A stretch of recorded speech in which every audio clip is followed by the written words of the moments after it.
What is up, everybody? Thanks for joining us on another episode of The Three Admirals.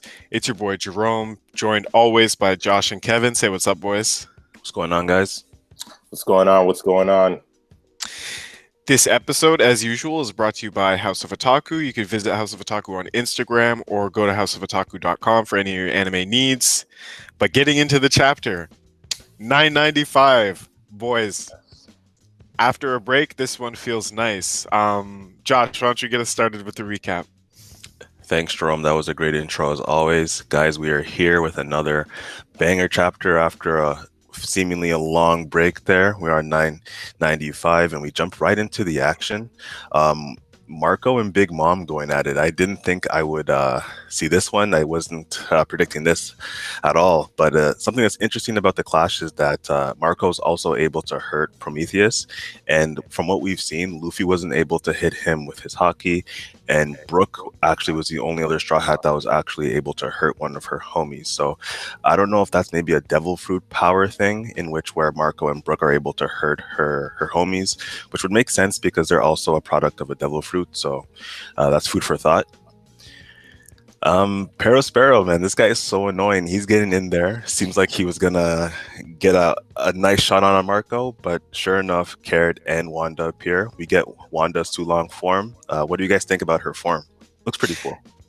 I liked it. I thought it could look a little bit scarier, but it does look pretty intense. I was happy with it. Kevin? I liked it. I liked it a lot, actually. I like all the Sulong forms. They're very beautiful and majestic. Shout out to Oda and his team. I like them. No kidding. It was a good design, and I actually thought it was just going to be Carrot versus Sparrow, but this is a good mix as well. Hopefully, this is going to be the end of him. Probably not, but yeah. Sorry. Isn't it a little too easy? Don't you guys see like two Sulongs versus that one on Sparrow? No, it should be easy work. Like I feel like the Sulongs are gonna murk Sparrow, but maybe this is where Smoothie finally shows up. Fingers crossed. Maybe she might be sore sitting on the bench the whole arc, but that's what popped into my head right away. That like he might need some help because it's not looking good for him right now. Mm-hmm. No, for sure. And Big Mom is just not really wasting time on Marco. She's going right back into the main battlefield. Made a passing comment about her not having enough souls, or I guess homies, to fuse against Marco. So I don't know what that really means. I'll have to wait for the official translation to read more into that one. But we jump into the battle on the main floor there. We have Apoo. Everyone's still trying to get him. We have Drake and Zoro attacking him. Pretty interesting that he was able to stop both Zoro and Drake's attack with his own weapons there. So I guess that's a feat in its own. What do you guys think about that one? That surprised me. Apoo, I mean, he's a supernova for a reason, but I have a feeling him blocking that one attack might be the only thing that that he can do. Yeah, I was also a little surprised by it, but it just plays into the narrative of like Apoo just skimming by his teeth, like escaping death and everything. So I didn't put too much stock into it. I'm not going to. But Josh, what's the next part? That's the part I'm interested in. Are you talking about Queen? Talking about Judge's son? So hey, yes. Hey man, like Jinbei is not included in that 2 and 3, and that's gonna spark some power scalers. But also, I think it's interesting that he knows Judge, because he seems to be pretty smart himself. So maybe he was actually a part of that science group, which worked on I cannot remember the name of the lineage factor. So maybe he has something to do with that as well. And sure enough, Brooke and Chopper got hit by the ice bullets. I mean, I don't really care too much about Chopper, but hey, what do you guys think? I think you shouldn't be disrespecting Chopper like that. You know, he got hit by the ice bullet. I saw a funny comment that mentioned Chopper's death. I don't think it's gonna happen. You guys all laughed at me when I mentioned it, so we'll just leave that theory aside. But aside from that, I know they did mention the second and the third strongest and put a picture of Zoro and Sanji. But I don't think, and you guys can correct me on this, I don't think they've seen Jinbei yet. I don't think Queen has seen Jinbei yet pop up. I think you're right about that. I was trying to remember if Queen had seen Jinbei, and I don't think he would have so far. But I mean, I could be wrong. But even if he did see Jinbei, I still think that Queen's gonna know that Zoro and Sanji are 2 and 3. Yeah, that's fair. That's fair. I'm seeing this, but the last thing I wanted to pop up in this is because I think it's pretty interesting that they're ice demons, and Marco was the one to say like, "Hey, there's roars coming out of there." So Marco has a very interesting devil fruit. We've seen it with the ability to like heal and also burn through Prometheus. So maybe the answer in all this might be Marco kind of healing or helping to slow down the ice demon spread. But all in all, it's just really interesting. I think it's just another curveball by Oda, and I'm loving them. This chapter was full of them. I think we all thought, okay, Chopper's going to get the antidote. Chopper's going to be the one to heal the ice demons. But now it's looking like Marco's actually going to be the one to resolve this whole ice demon situation. Just another curveball thrown by Oda. It's just breaking my confidence in guessing in things because I thought that was going to be something easy to see, but he got me again. Yeah. But Josh, why don't you continue? Yeah, good points, guys. Mentioned before, Brook also got hit, but he's he's invincible. He's immune to it. He's bone. Brook to me just seems like he's like a wild card. It seems as though ever since Whole Cake Island, he's been pretty, I don't know, he's been impressing me moving into the end stages of the story here. And another thing to mention with you guys bringing up Marco, also don't forget that Law is a doctor as well. So we have Marco and Law. So, I mean, we got a lot of medics on our side. I'm not too worried about Chopper. But that being said, we'll go into the final part of the chapter, which is Nami and Usopp versus Ulti and Page One. I'm a little disappointed that we kind of jumped into the fight midway, but that's okay. We still got to see Usopp trying his best, and I always like to see Usopp going in. But man, when Ulti hit him with that, I couldn't believe it because we even got the Usopp fracture panel, which is very symbolic because that happened to him when he got the 4-ton hammer by who was that, Mr. 4 maybe?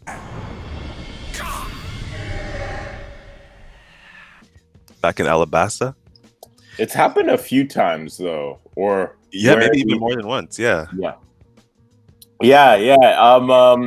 It broke my heart to see him because I think I was on the team to say like, oh, Usopp and Nami, they got this, probably like a bumbling win or something. But Oda came in and said, man, put some respect on some Toby Ropos. They're not going to get knocked out by the weakling trio. But that's how Oda kind of put me in my place. Jerome, what did you think? Yeah, no, so the thing I took away with this was I was just a big fan of the pacing. I didn't really want to see this fight. I'm one of the few. I know a lot of people wanted to see this matchup. I could live without it.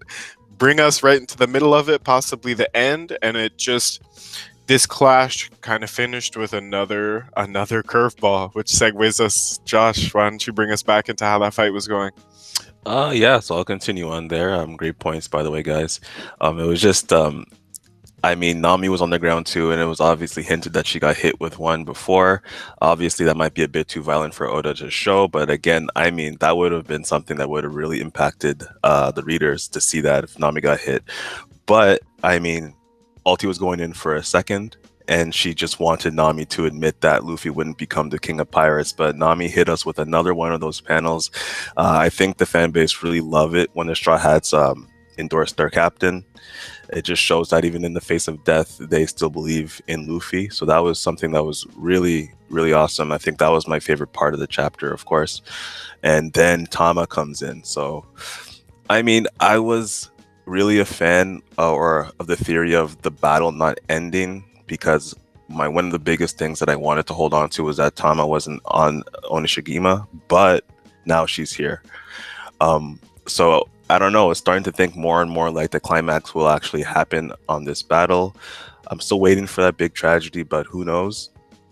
And the last thing I wanted to say before I give it to you guys here is that I do believe that Tama might come with the Nidai Kitetsu, which, if you guys don't know what that is the cursed blade, in which was made by the dude with Tama who's taking care of her. Can't remember his name there, the long nosed dude.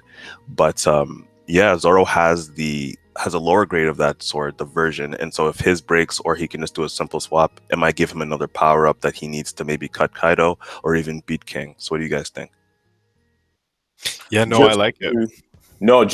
And Jerome, you could take it. Tenguyama Hitetsu. That's the guy's name. I like it. No, quick research, quick facts, but Jerome, take it. The man with the nose. Yeah, I love the chapter. I mean, let's jump into the ratings, boys. If I had to give this one a rating, I'd say like a strong 7.5 for me. The reason I say strong is just because the pacing was like near perfect. We covered a lot. I looked back at the chapter and I was like, okay, we got no Luffy, right? But then when I looked back at it, I was like, okay, there was a Luffy panel, so it showed progression with Luffy. Josh, you had mentioned quickly Law, you brought him up. That's more love than Oda's shown him in like 3-4 months, because we still don't know what's up with Law and Kid. That was like, when you pointed that out to me, Josh, it really stood out. Because things are moving so fast, I think Law and Kid are probably just going to end up at the top of Onigashima when they need them to be there. But yeah, I give it a 7.5 because the pacing. Yeah, I agree. I give it a 7.5. I'll give it a 7.5 as well. I love the pacing. I love. I agree with you, Jerome, about the pacing. I said I love the pacing, but even with the fight that I wanted to see, I love the fact that how they just jumped right into it, because it wasn't too much going to happen in that fight regardless. Probably just more funny scenes that they're going to show in the anime. But I think what really made the chapter for me was Tama.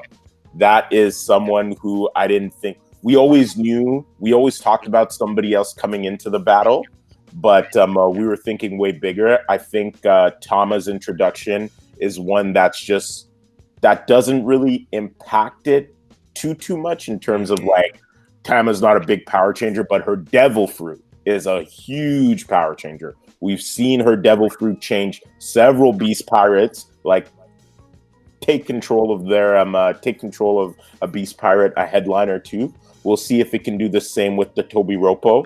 So it might be a good gauge of that devil fruit's power. But anyways, Tama for Nakama. Josh, go ahead. Tama for Nakama. I'm actually on that. I like it. I do like it. 7.5 for me as well, boys. That's straight across the board. I thought it was a great chapter overall. Yep, Tama's Devil Fruit obviously is going to be a huge impact against the army of Zoan Fruit users. So this is like saving grace for our heroes here. But yeah, I mean, that being said, I really enjoyed the chapter, as I said earlier there. I mean, very fast pacing. We got some Luffy, so we know he's getting there. Another thing about Kid and Law, Jerome, is that maybe Oda is saving them for when the big mom pirates show up. Who knows? Maybe that'll be a good fight for Killer, Kid, and Law. Maybe they can fight Smoothie. Who knows if Katakuri or Cracker show up? Who knows? I have no idea what he's really saving them for. If they're there at the top with Luffy, that would be great as well, because it'll just get us there faster. But again, great chapter, like always. Oda he blessed us. It felt a bit fast, but because there's a lot of action, and that's all right. For sure. And with Tama showing up, I think this is the start of the unexpected pop-ins. I think this is going to be the start of characters who we didn't see coming. They're going to start showing up. I didn't see Tama showing up at all. Like, that was a total curveball, came out of nowhere. And I think Oda's going to keep doing that in the build-up to Chapter 1000. Start small with Tama. Maybe finish big with the Revolutionary boys. Yeah, maybe. Okay. What, 4 more chapters until the final one to the big 1000? Hey, who knows, man? I mean, I would love to have Dragon or Sabo show up. Again, I would love to see one of the Navy Admirals show up. We know that CP0 is already on Wano. So, I mean, just make it a party. I'm ready for it. Make it a party. You guys are giving too much sauce. This is a whole topic for another video. This is a whole topic for another Okay, video. Perfect. That's what I was gonna say. That might be a video that we do soon. But everybody, if you like the video, comment, subscribe. Let us know what you think, guys. Did you guys have any other comments about anything? Good to go. we're good here, man. Perfect. So we'll be back for chapter 996. We got some other videos on the way, everybody. So like always, take care, be safe, and throw us a like, comment, and subscribe. Bye.